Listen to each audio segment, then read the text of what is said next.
ഫുഡിൻഷി. ഞാനിത് ഇവിടെ കുറച്ച് ജ്യൂസ് അടിക്കാനുള്ള സാധനങ്ങളൊക്കെ എടുത്ത് വെച്ചിട്ടുണ്ട്. അതെങ്ങനെ അടിക്കാൻ നോക്കാം നമുക്ക്. അതിലെന്തൊക്കെ ചേർക്കുന്നതെന്ന് കൂടെ പറഞ്ഞുതരാം. അതിന് വേണ്ടിയിട്ട് ഇതേ കുറച്ച് ഗ്രീൻ ആപ്പിൾ, ഒരു കഷ്ണം ഇഞ്ചി, ഇത് ഇഞ്ചി, ഇത് ഗ്രീൻ ആപ്പിൾ, ഇത് അനാറ്. ഇത് വെച്ചിട്ട് ഒരു ജ്യൂസ് അടിച്ചെടുക്കാം. പിന്നെ ഇത് കദളിപ്പഴം, ചെങ്കദളിയാണ്, വീട്ടിൽ തന്നെ ഉണ്ടായതാണ്. ഇത് പാല്, ഇത് ഈന്തപ്പഴം, ഇത് ബദാം പൊടിച്ചെടുത്തതാണ് ബദാം. അപ്പോൾ ഈന്തപ്പഴം ഇട്ട് വെക്കാം. ഈ കദളി നമുക്ക് തോടൊടിച്ചിട്ട് ഇട്ടെടുക്കാം. ഇത് വീട്ടിൽ തന്നെ ഉണ്ടായതാണ്. ഇത് വലിയ കൊലയിരിക്കും, എന്തൊക്കെയാണ് കാട്ടുകയെന്നറിയില്ല. അപ്പോൾ കുറച്ച് ജ്യൂസ് അടിച്ചിട്ട് അങ്ങനെ ഇങ്ങനെയൊക്കെ തീർക്കാം നമുക്ക്. പിന്നെ കുറേ എല്ലായിടത്തും കൊടുക്കാം.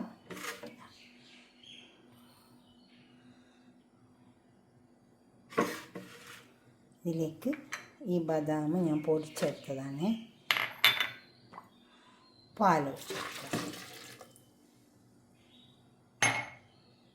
അത് ഒന്നെടുക്കാം. പിന്നെ ഇതടിക്കാം. അനാറിട്ടെടുക്കാം.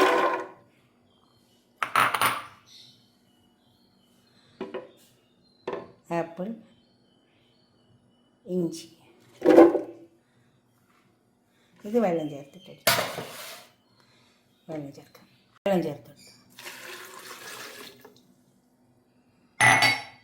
അടിച്ചെടുക്കാം. ഇത് അടിച്ചെടുക്കാം. രണ്ടും അടിച്ചെടുക്കാം. ഒരു ഗ്ലാസ് കൊണ്ടുവച്ചിട്ടുണ്ട്. നമുക്ക് അതിലേക്ക് ഒഴിച്ചു കൊടുക്കാം അടിച്ച ജ്യൂസ്.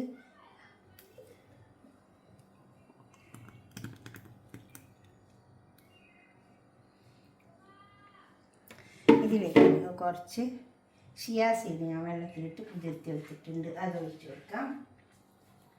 ഷിയാ സീഡൊക്കെ എപ്പോഴും വെള്ളത്തിലിട്ട് കുതിർത്തി എടുക്കണേ.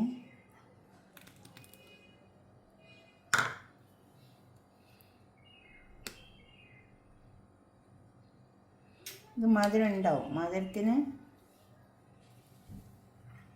ഈ പഴം നല്ല മധുരം. അപ്പോൾ ഇതിന് ഞാൻ മധുരത്തിന് വേറെ ഒന്നും ചേർക്കുന്നില്ല. ആവശ്യമുള്ളവർ മാത്രം കുറച്ച് തേൻ ഒഴിച്ചു കൊടുത്താൽ മതി കേട്ടോ. പിന്നെ ഇത്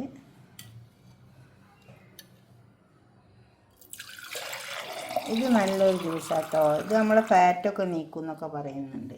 നല്ലതാണ്. ബദാം മറ്റേ എന്താണ് അനാറിട്ടിട്ട് അടിച്ചത്, ഗ്രീൻ ആപ്പിളും അനാറും ഇഞ്ചിയും കൂടിയിട്ട് അതൊരു നല്ലതാട്ടോ. ഇതുപോലൊക്കെ ഒന്ന് ഉണ്ടാക്കി നോക്കിയാട്ടെ. എന്നിട്ട് നിങ്ങളുടെ അഭിപ്രായം നിർദ്ദേശമൊക്കെ ഒന്ന് കമൻറ്റ് ബോക്സിൽ അറിയിച്ചാട്ടെ. മധുരം വേണ്ടിയവർ മാത്രം ഇട്ട് കൊടുത്താൽ മതി. പഞ്ചസാര ഇടാം, വേണമെങ്കിൽ കുറച്ച് തേൻ ഒഴിച്ചു കൊടുക്കുക. ഇതിൽ മധുരത്തിൻ്റെ ആവശ്യമില്ല ഈ ജ്യൂസിൽ. ഓക്കെ, അടുത്തൊരു വീഡിയോ ആയിട്ട് നമുക്ക് പിന്നെ കാണാം. ഷെയർ ചെയ്ത് കൊടുക്കണേ. ബൈ.